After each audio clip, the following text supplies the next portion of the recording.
Para esse panteão em específico, o livro não apresenta uma frase de abertura como nos outros. Mas bom, se formos apontar uma, então vamos para a mais óbvia possível.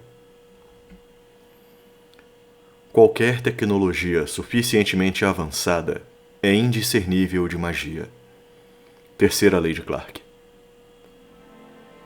A terceira lei proposta por Arthur Clarke se aplica, naturalmente, a pensamentos que visavam orientar a escrita de livros de ficção científica, e não necessariamente sobre como a ciência ou o desenvolvimento tecnológico deveriam se comportar. Mas ela exemplifica muito bem como ambas podem ter uma área nebulosa entre elas, quando não compreendemos qualquer uma delas tão bem assim. Para os Theros, tentando dizer de maneira simples, é como se não houvesse diferença entre as duas em momento algum. Os Theros de Atlântida são um caso especial em muitos aspectos. Em primeiro lugar, eles são um panteão fictício. Ah, mas todos eles são fictícios, diz o ateu lá nos comentários. Não, nesse caso, quer dizer que o próprio cânon do cenário, quando é que ele existe, parte do princípio que a ilha de Atlântida realmente caiu e se perdeu. Mas, como um exemplo prático para mostrar como criar um panteão, os Theros são usados no suplemento Mysteries of the World, juntamente com notas dos autores ao lado de cada parte do panteão, a respeito dos conceitos por trás da ideia de cada deus e aspecto mecânico do panteão. Isso é que é dedicação editorial, hein? Bom, mas se você quer realmente usar os Theros em sua mesa, eles são um panteão com temas bem interessantes, viu? De acordo com a sua mitologia, Atlântida foi a primeira cidade criada e o início de toda a história, e história nesse caso com H maiúsculo. O mundo teria nascido junto com Itar e Aeva, os deuses gêmeos do tempo e do espaço, nascidos do útero do vazio, tendo Atlântida como seu centro. Com o passar dos séculos, a humanidade e seus deuses vieram para Atlântida como refugiados de alguma crise, levados até lá por Badaros dos oceanos e Âmines dos rios. Itar e Aeva observavam o mundo de estrelas distantes, mas visitaram os humanos e seus deuses, agora chamados coletivamente de Theros. Eles apresentaram tecnologias milagrosas, conhecimentos além da ciência, com os quais a Atlântida se tornou uma verdadeira utopia.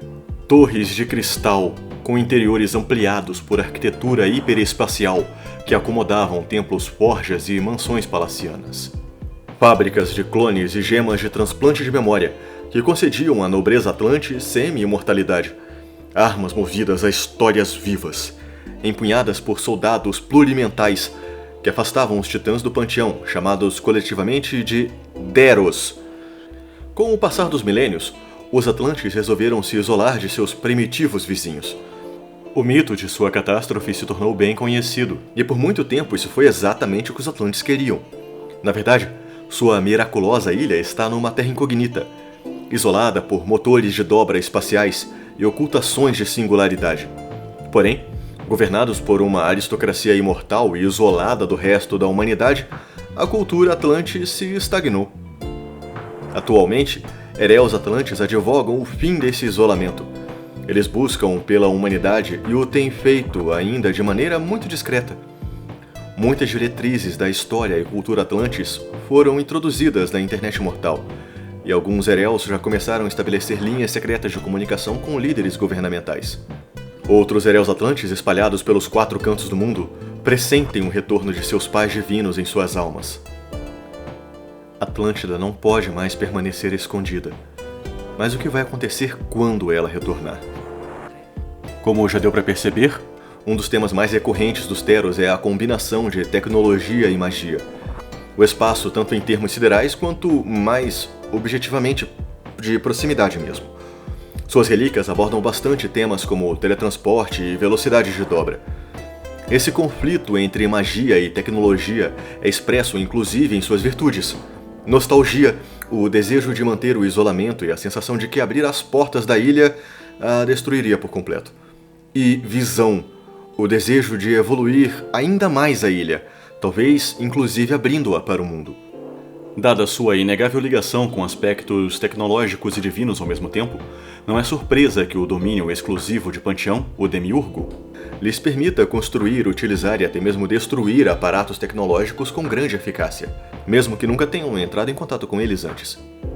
A ligação entre tudo aquilo que é criado e os Theros é muito natural para eles.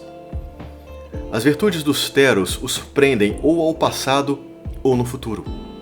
E muitas das vezes eles acabam não vendo que vivem no presente. Este conflito e dúvida se devem ou não retornar ao mundo é um dos maiores conflitos do panteão. E claro, isso provoca perguntas difíceis e grandiosas.